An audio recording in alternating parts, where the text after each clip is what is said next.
ఈరోజు ఈనాడులో తెలంగాణ రైజింగ్కు చేయూతనివ్వండి, రాష్ట్రంలో సంక్షేమము సుపరిపాలనకు ప్రాధాన్యమిస్తున్నాము, 2028కి రాష్ట్రంలో 1 కోటి మంది మహిళలను కోటీశ్వరులను చేస్తాం, హైదరాబాదును డేటా సెంటర్ హబ్గా మారుస్తాం, వికసిత భారత్ లక్ష్యాల సాధనకే తెలంగాణ రైజింగ్ 2047 విజన్.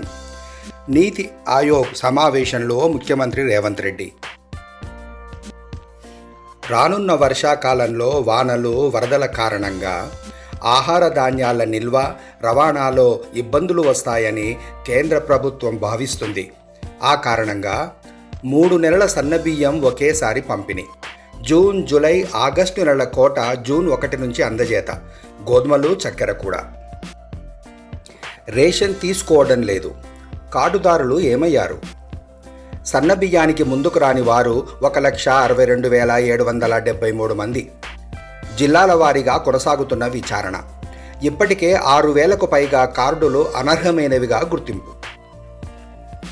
దేశంలో కరోనా కేసులు తీవ్రమవుతున్న నేపథ్యంలో గాంధీలో ప్రత్యేక కరోనా వార్డులు. ఆంధ్రజ్యోతిలో సముచిత ప్రాధాన్యమిస్తే సరే, కాదంటే కొత్త పార్టీ. తండ్రి కేసీఆర్తో తేల్చుకోవాలనుకుంటున్న ఎమ్మెల్సీ కవిత. ఆయన పిలుపు కోసం ఎదురుచూపు. లేఖ లీకేజీపై ఆగ్రహంగా కేసీఆర్ తనయ. లీకు వీరులెవరో తేలే వరకు పార్టీకి దూరం.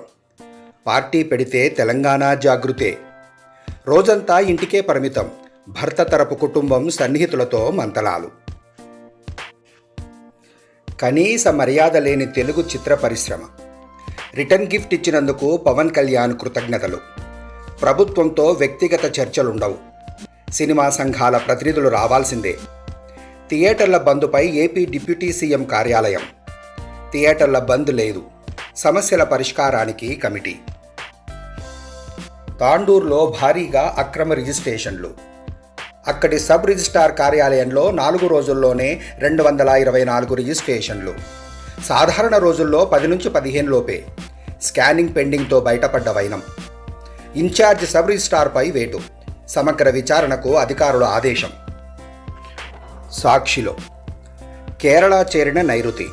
అంచనా కంటే 3 రోజుల ముందే రాక. ప్రస్తుతం చురుకుగా కదులుతున్న రుతుపవనాలు.